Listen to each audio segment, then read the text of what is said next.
Então vamos lá para a nossa parte 2 e final sobre Design Thinking. Agora olhando um pouco mais para as etapas e para o destrinchamento de cada uma das etapas. Essas são as 5 etapas do Design Thinking. Então, empatia, definição, ideação, prototipação e testagem, tá? Ele é um ciclo linear, mas ao mesmo tempo não é. Como assim? Não quer dizer que ele vai sempre só ir para frente, chegar aqui. Às vezes, como vocês estão vendo as setinhas, vai ser necessário você voltar alguns ciclos anteriores, não necessariamente só o anterior direto, para poder consertar alguma coisa. Então, por exemplo, vamos supor que você chegou nessa parte de prototipação. Você fez sua prototipação da sua solução, está quase mandando ela para teste, mas você percebeu uma outra ideia. Ou uma ideia nova de prototipação, ou um melhor ajuste, então você volta para a parte de ideação, para ajustar a sua ideia, ver ali quais são as alterações que você precisa fazer no seu protótipo.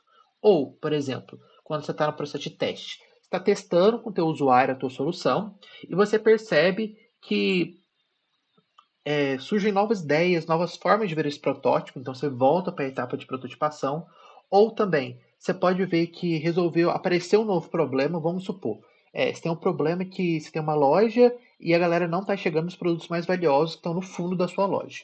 Então você faz ali todo o seu processo e chega à solução de rearranjar a diagramação da loja, né, o posicionamento dos produtos. E aí, você diagrama tudo certinho novo, é, reorganiza suas coisas, consegue fazer com que a galera chegue no final, né, chegue nos produtos mais valiosos que estavam escondidos antes, mas você acaba descobrindo, por exemplo, que tem um buraco na sua parede que estava sendo tampado por uma estante. Então aqui se encontrou um novo problema. Então você tem que voltar para a parte de definição, porque um problema, tipo um buraco, vai ser esteticamente feio, você tem que resolver isso também. Então esse é um motivo, por exemplo, que você tem que voltar para a parte de definição, né, para você olhar de novo o problema, pensar em soluções para isso, reagir no protótipo, enfim. Ou às vezes você testou, está no seu processo de teste aqui, está nessa etapa, e você viu que o teu usuário ele não está se dando muito bem com o seu protótipo. Só que não só isso, você descobre uma coisa nova sobre ele que você não tinha, uma informação nova. Então você volta para o processo de empatia, para procurar novas soluções, rever todo o processo a partir de uma nova visão do seu usuário. Então, isso é muito do design thinking. Ele é um processo linear, mas que pode fazer com que ele volte em alguns processos anteriores, algumas etapas anteriores, para você refazer elas ou ver o ciclo de uma outra forma com novas informações. Beleza? Então, agora olhando rapidinho para cada uma das etapas. A gente vai falar sobre cada uma, então temos aqui, né, cada uma das etapas, mas vamos ter um overview. Primeira etapa, empatia, que é o entendimento dos problemas. Depois, definição, que é você levantar os principais problemas, né? E também já definir qual problema você vai escolher. Depois, ideação, que é você levantar as principais soluções. Prototipação, que é você escolher as principais soluções, né, que você vai usar ali e começar a fazer protótipos de baixa fidelidade ou testar soluções em ambientes controlados para você ver como é que elas se performam. E depois o teste mesmo, para você testar com o seu público, com o seu usuário final e coletar os feedbacks dele, ver se você precisa dar reset no ciclo, enfim, todo esse processo. Então vamos lá, olhando para cada etapa individualmente. Empatia. Primeira etapa do processo Design Thinking é que o foco dele é o usuário. Suas necessidades, problemas, percepções. Você tem que pensar como usuário, viver como usuário e principalmente ver como ele sofre desse problema, certo? Só um adentro engraçado. Aqui temos foto da Babi, que foi a vice-presidente da Bayer em 2023, e ela está fazendo 4 numa RR nossa. Nossa, ficou bem perto, né? 4. E aí tem 4 mais um, que são 5 etapas do Design Thinking, beleza? Então ela vai estar dando um suporte aqui pra gente. Então estávamos aqui, nesse dedinho, etapa um, ok? E qual que é a metodologia que a gente usa olhando para etapa de empatia? A gente olha primeiro para divergir para pesquisar. Então a gente vai viver como usuário e vai levantar todos os problemas que a gente foi encontrando. Então é um momento de divergência, beleza? Você vai entender seu ambiente, você não vai interromper o fluxo de informações do ambiente, então você não vai parar sua loja, parar seu negócio, parar o seu problema. Você vai deixar ele rolar para você ver como ele se performa ali com os seus usuários também. E aí você começa a fazer entrevista com eles, você pesquisa com eles, pergunta para eles como eles se sentem interagindo com o seu produto. E as principais ferramentas que a gente usa para essa etapa é o mapa de empatia, né, que é você ver como o seu usuário pensa, o que ele sente, o que ele entende, o que ele fala, o que ele sofre, enfim. E o User Journey Map, que é um diagrama que você faz para mapear a jornada do seu usuário ao longo das etapas. E aí você consegue ver mais ou menos em qual etapa está dando problema, ou onde tem erro na jornada dele, enfim. Essa é a primeira parte do processo de Design Thinking, a empatia. Depois, chegando nesse dedinho aqui, na segunda etapa, a gente está na etapa de definição. O foco dele, você começa a olhar para o problema. Por quê? Existem vários problemas, você levantou muitos problemas na parte de empatia, agora você precisa definir quais são os problemas mais viáveis de serem resolvidos. Você vai escolher. Então, você vai convergir naquela etapa de duplo diamante para funilar e selecionar um ou mais problemas que são ali viáveis de serem resolvidos. Olhando para custo-benefício, tempo, recursos e impacto que esse problema, a solução desse problema vai trazer ali para a sua situação, né?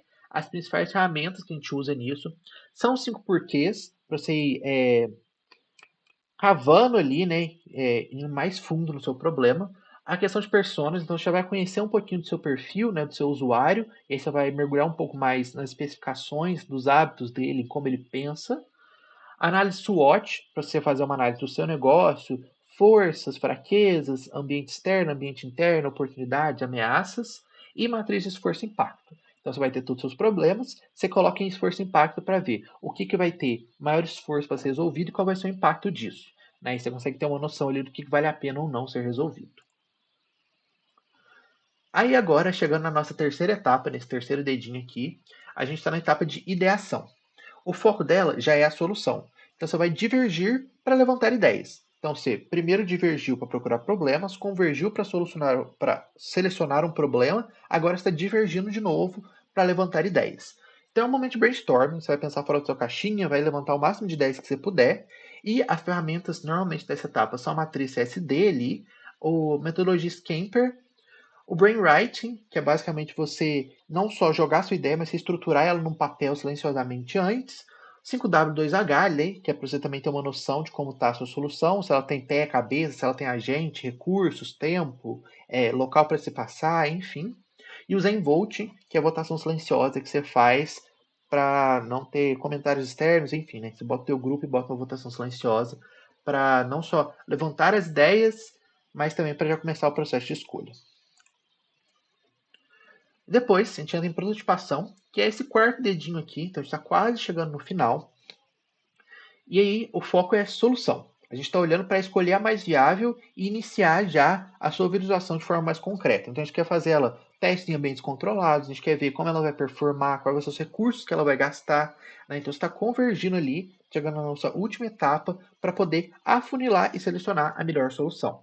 Tá? É o momento de você tirar tudo das abstrato e começar a colocar elas na prática, dar vida e forma a elas. E as principais ferramentas. O storyboard, que é basicamente você desenhar todo o fluxo de ações e ver como ela vai se comportar. Protótipo de baixa fidelidade, então maquete, papel, Figma, enfim, coisas que não vão ter custo ou não vão dar muito trabalho, você vai poder ter um overview de como vai funcionar esse processo. Wireframes, olhando para sites, né? Então quando você faz um protótipo de baixa fidelidade, um wireframe, só colocando os quadradinhos para ver como vai ficar a sua diagramação ou coisa disso. E modelos 3D, que são protótipos de maior fidelidade, mas aí você olha muito para organização de espaço físico, então você vai olhar para arquitetura, né, que você não vai mexer já teus móveis, por exemplo. Você vai montar no seu computador como ficaria a visualização dos móveis da forma como você está pensando, antes de você mexer eles, de você reformar. Né? Então aqui entra o modelo 3D também. Ou criação de produtos, né? Como vai ficar o teu produto, se tem algum erro de diagramação, de design nele, você consegue ver pelo modelo 3D. E por último, a gente chega nesse mais um aqui, que já foram os 4 dedinhos, né? Esse aqui está recolhido. Então a gente chega na nossa última etapa, que é o ponto final do ciclo, que é o teste. Então, você vai ver como o usuário ele vai se comportar a sua solução. E o usuário volta ao seu foco, né? Ele é o foco em todo o processo, mas nesse momento você está olhando para o usuário em si. Como que ele recebe a solução? Quais são os feedbacks que ele tem? A solução pode até ter resolvido o teu problema, mas como o teu usuário reage a ela? É isso que você tem que pensar muito. E isso vai ter muita relação com User Experience, que é o nosso próximo tema que a gente vai trabalhar na próxima aula. Tá? É o momento de você implementar, coletar percepções e observar os resultados. As principais ferramentas, NPS e CSAT, são muito comuns no MED, mas formulários de coleta de satisfação, Net Promoter Score, para ver se a pessoa ia recomendar a sua solução ou não. Teste AB, que é muito comum no marketing, né, que é você fazer duas soluções muito parecidas e fazer uma alteração em algum detalhe delas para ver qual performance que elas têm, se esse detalhe ele é importante ou não, se a alteração tem algum impacto. Avaliação de heurísticas de UX, vocês vão ver as heurísticas de Nielsen, né, que a gente vai estudar em User Experience e User Interface. E aí vocês vão ver, tipo, se aplica isso tudo que eu fiz em User Experience, isso tudo que eu fiz na minha solução, se aplica as heurísticas de Nielsen? Tem alguma coisa que está saindo ali pelo tiro pela culatra? Tem uma coisa que não está batendo? Então você tem que olhar isso também. E diário de bordo, que é basicamente você dar uma analisada e ir anotando conforme as pessoas vão interagir com o seu produto. Então, dia 1, como foi performado isso? Dia 2, olhando para a venda, olhando para acessos, enfim. É você anotar cada interação que eles têm para depois ter sua timeline ali de todos os processos. E aqui, ainda olhando para a parte de testes, essa é uma ferramenta muito legal que a gente pode usar, que é a matriz de feedback, que ela mostra basicamente como que você deve se portar perante o feedback que você recebe. Então, se você tem um feedback que ele é um feedback esperado, então você fala, eu esperava receber esse feedback, era uma coisa que eu estava esperando resolver esse elogio, ou a solução era inovadora e as pessoas vão elogiar por isso, e é um feedback bom, comemore. Então ele está aqui, é positivo e é esperado. Celebre, comemore, deu certo. Habituar. Se é um feedback inesperado, mas também é um feedback positivo, então a pessoa está elogiando uma coisa que você fez certo, mas você não percebeu que foi muito certo, você falou tipo, nossa, não sabia que isso tinha dado tão certo, que isso tinha performado tão bem. Foi uma surpresa, né? Um feedback inesperado. Ele está aqui, ó, em habituar. Então torne isso um hábito. Você não sabia, não era esperado, torne essa ação sua, esse processo, esse detalhe que você colocou, um hábito para ele entrar aqui na parte de celebração. Atuar, que é essa parte aqui. Se é um feedback esperado, então você estava vendo que isso podia dar errado, e ele é um feedback negativo, então você tem que atuar. Você já sabe onde está o problema, você já sabe que o problema ia acontecer, você já tem algumas informações sobre ele, já sabe até a origem dele, então atua para não deixar ele ficar maior, para ele se proliferar ali. Não sei falar essa palavra. E por último, é quando você recebe um feedback inesperado e negativo. Então era uma coisa que você não estava esperando resolver e não é bom. Então você entra na área de exploração. Explora mais sobre o problema, para você entender sobre ele, as origens, para ele entrar na parte de atuação e depois para ele entrar na parte de celebração. Então, todas essas etapas do feedback, elas têm que caminhar para cá, para o celebrar. Certo? E é isso, gente. Finalizamos por aqui na parte de Design Thinking. Essa foi a nossa aulinha, mais curtinha mesmo. Qualquer dúvida, podem falar comigo e nos vemos em breve na aula de User Experience.